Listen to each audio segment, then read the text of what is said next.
Now here's the key to discipline.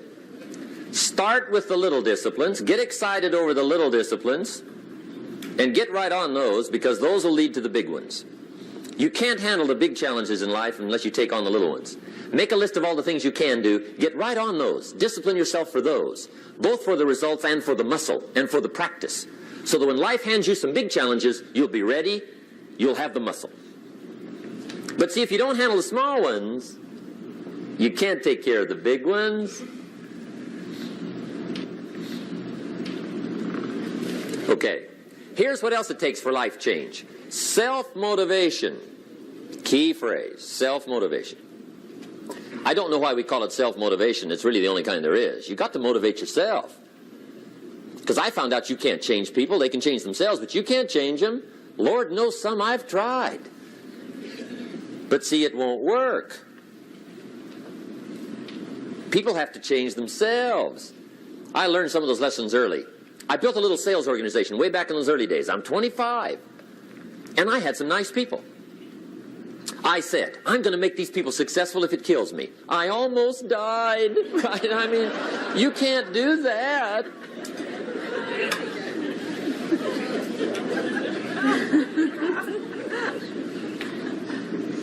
See, I've discovered this. Good people are not trained, they're found. You find good people. You don't make them good, you find them good. Training really is for the purpose of finding good people. You don't need much instruction for a good person. Too much training probably means you got the wrong people.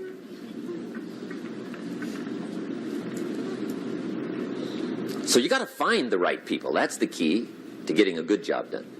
One of the major things we learn in management, lesson 1, don't send your ducks to Eagle School.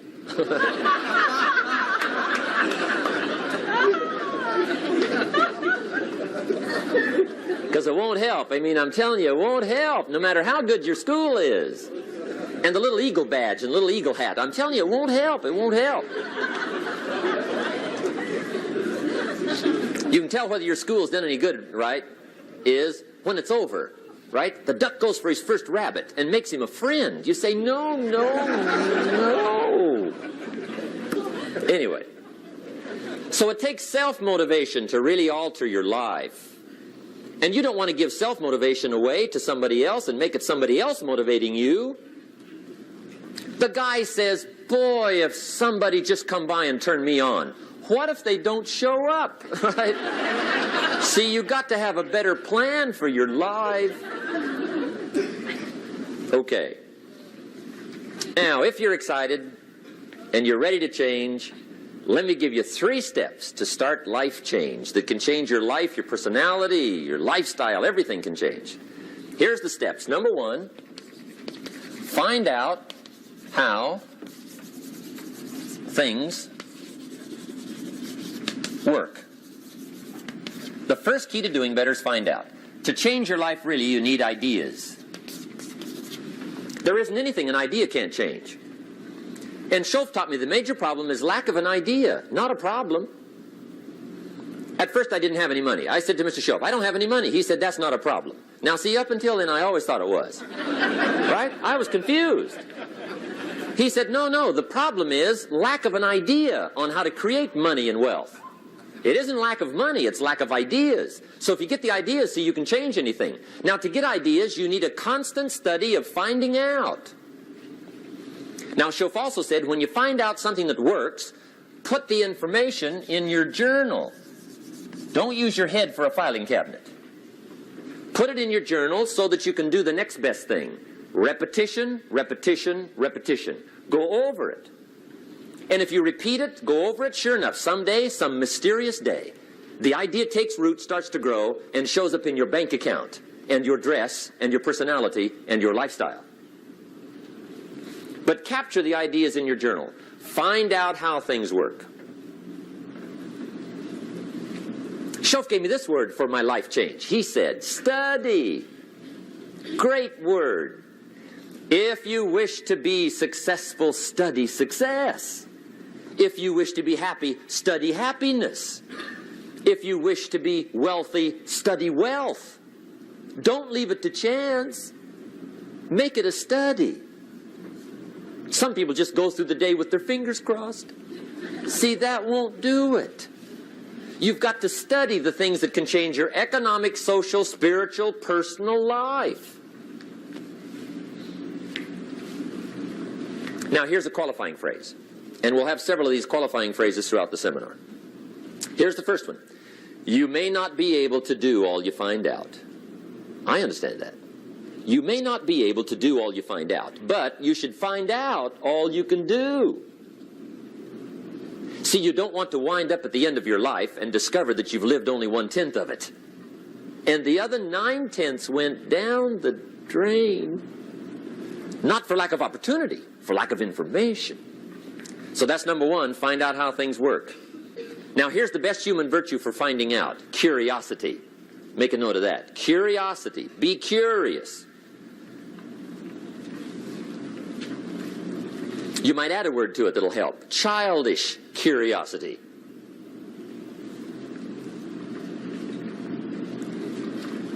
What will kids do if they want to know something bad enough? Bug you. That's the phrase. They can ask 1,000 questions. You think they're through? They got another 1,000. They'll drive you to the brink. It's a virtue. When you gotta know, be like a child. In fact, Jesus, the master teacher, said, unless you can become like little children, you might as well forget it. You don't have a prayer. Excellent advice. You got to be like children. 4 ways, in my opinion, to be like a child. Number 1 is curiosity. Number 2 is excitement. Get excited like a child over your ability to make yourself do anything for change. 3rd is faith. Have faith like a child. Adults are too skeptical. And 4th is trust. Trust is a childish virtue, but the rewards are incredible. So be like a child. Now, if you're curious, let me give you 3 ways to find out how to change anything. Any life direction, any dimension. Here's 3 ways to find out how to change anything. Number 1 is to read. Become a good reader. All of the successful people I know and work with around the world, they're all good readers. Curiosity drives them to read. They got to know. They just read.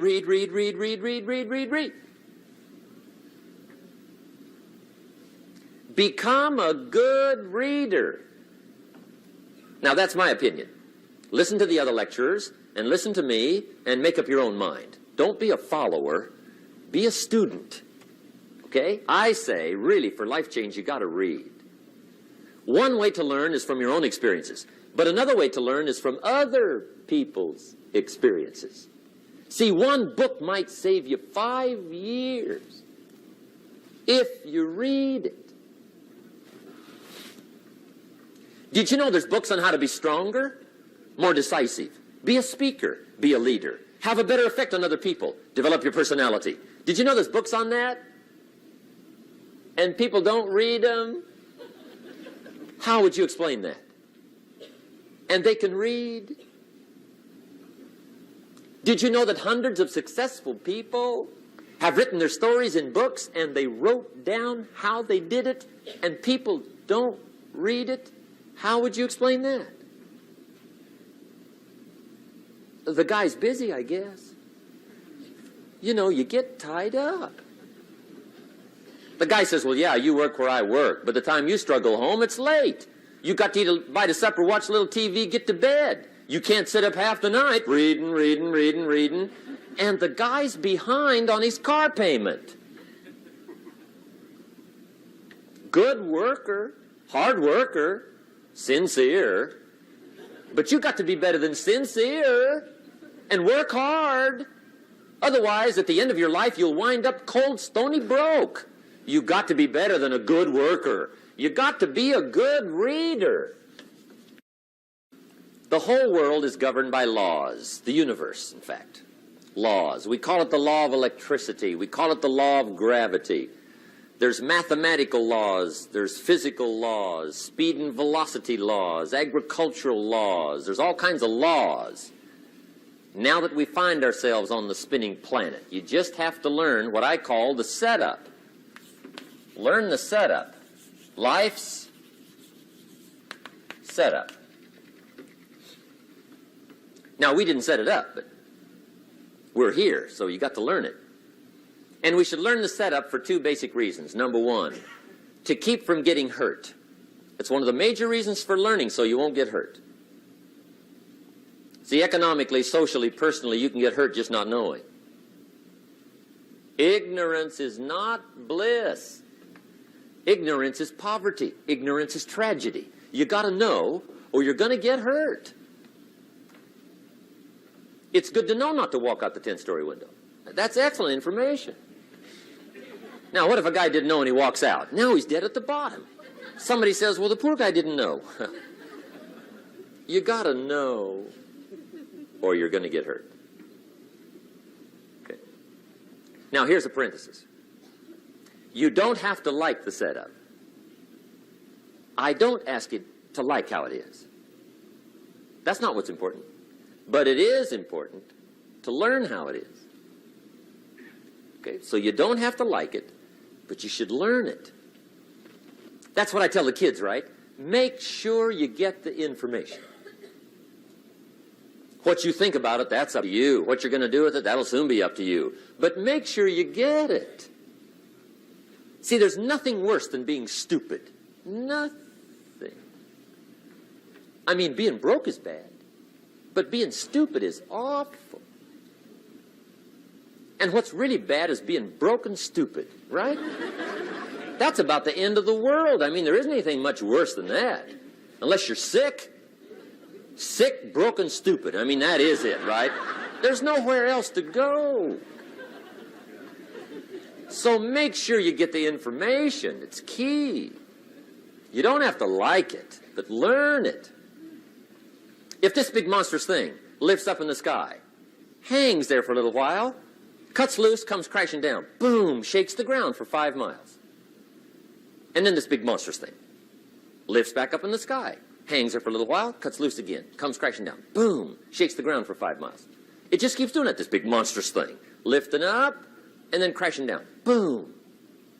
Now, you might come along one day and say, that's got to be a stupid arrangement, which is okay. You're entitled to your opinion. But the first thing you should learn to do is get out from under it, right? That's number one. You might have a great moral argument. You might want to shake your finger at the sky, but do it from over there, right, so you don't get smashed. It's called your basic smart. So number one, learn so you won't get hurt. Whether you like it or not, learn. Now here's the second reason for learning, the setup, to benefit. It's called the plus of life. And that's what life is, right? Both minus and plus. The minus is tragedy, heartache, misery, failure, unhappiness. But life is also happiness, prosperity, good feelings. So here's the key. Learn to get on the good side of the way things work.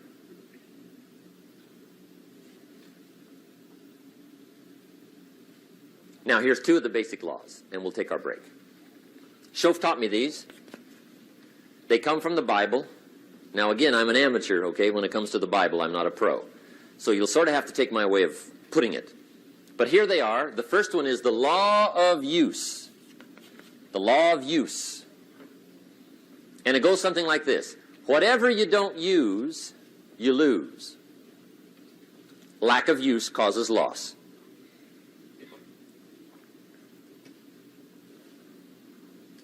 On this planet, maybe not the next one, but on this one, if you tie your arm to your body, leave it there long enough, you'll never use it again. It's over for the arm. Now, it may not be over, but it's over for the arm. The only way to keep the use of this arm is what? Keep using it. If you quit, you lose automatically. They don't bring it up for a vote. You lose automatically when you quit. Now, the same thing that goes for your arm goes for your brain, mentality. The same thing goes for all the human virtues. Ambition, unused, declines.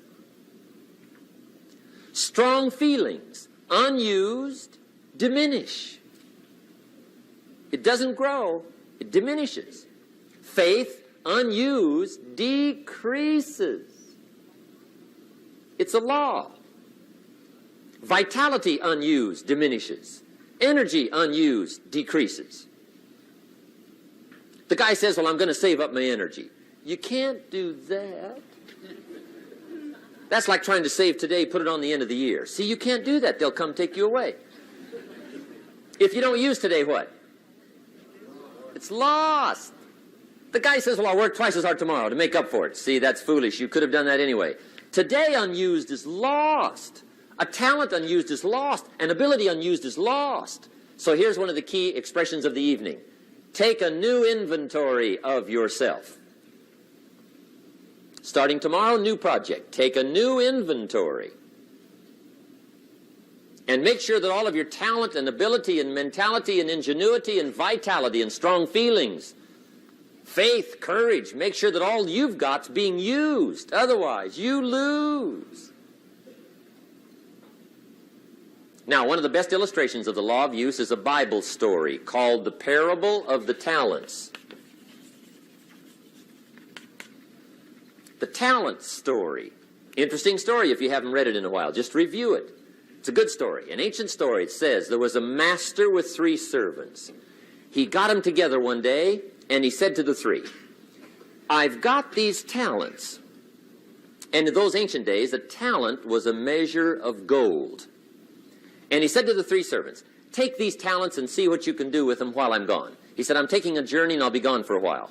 When I come back, we'll get together, go over the book, see how you did. He said, here's 5 of these talents for you. 5. Here's 2 of them for you. 2. And here's 1 for you. 1. The master said, take those talents, see what you can do with them. When I come back, we'll get together, we'll go over it all. The servant said, okay, master takes off. According to the ancient story, the master comes back from his trip. When he gets back, he gets the 3 servants together, and as he said he would, he asks, how did it go with those talents? You were 5. What happened? That servant said, well, I took the 5 talents you gave me, and I put them to work. A little shaky at first, but he said things finally got rolling. And he said, I poured it on. And he said, my talents grew to 7, 8, 9, 10. He said, I doubled my talents from 5 to 10. Books will show. Master said, one heck of a job. Or something like that. He said, I gave you 2 talents. What happened? That servant said about the same thing happened to me. I put those 2 talents to work, poured it on. They grew to 3 and then to 4. He said, I doubled my talents from 2 to 4. Books will show. Master said, well done. He said, I gave you 1 talent. What happened? That servant said, well, I took the talents you gave me, and I carefully wrapped it, and I dug a hole and buried it. And camouflaged it, I suppose, right? So nobody would steal it. And he said, fortunately, nobody got it. And he said, I knew you were going to be here today, so I dug it up. Here it is, safely wrapped. I did not lose it while you were gone. According to the ancient story, the master said, take that talent away from him and give it to the man that's got 10. Now you might say, well, I don't like that arrangement. The poor guy's only got 1 talent. He's already got 10. It ought to be more even. Remember, I didn't ask you to like it. But this one I would ask you to learn, because it simply means whatever you do not employ, you forfeit. It's a law. So learn well the law of use. Now here's the second one, and we're going to take our break. Second law from the Bible. This one we've heard since we were small, I'm sure. It's called the law of sowing and reaping. In fact, we've probably heard it so often we could quote it. It says, whatever you sow, what? You shall reap. Fairly blunt, hopefully clear. Here's my first suggestion on the law of sowing and reaping. Don't try to beat it. You might as well try sitting on the sun in the morning. Keep it from coming up. You'll have better luck. Whatever you sow, you reap. Now, for a fair share of my life, I'm a bit mixed up on how all this applies. Among a lot of things I was mixed up on. I knew I wasn't reaping too good. That I understood. My problem was I was confused about what was causing it. Remember me with the funny list? I thought those are the reasons why it isn't working out well. And then Mr. Schoaf gave me the clue that helped me figure it all out. He said, Mr. Rohn, I have another answer for you. There's another way to quote this law that'll show you where the problem is so you can go to work on it right away. All you need to know is where the problem is. Then you can go to work on it. So he quoted me the law another way, and I found out what my problem was. Here's the way you quote the law. Whatever you reap is what you've sown. Now I knew what my problem was. Whatever you reap is what you've sown. If you don't like the crop, who do you look up? Answer, whoever planted it. And where do you find who planted your crop? Answer, in the mirror. What I finally learned to do come fall was to go to the mirror. That's where you go. And if necessary, you say, a few skinny carrots? I got to be unimpressed. Where were you last spring? Asleep? Didn't you read the books? Did you break your hoe?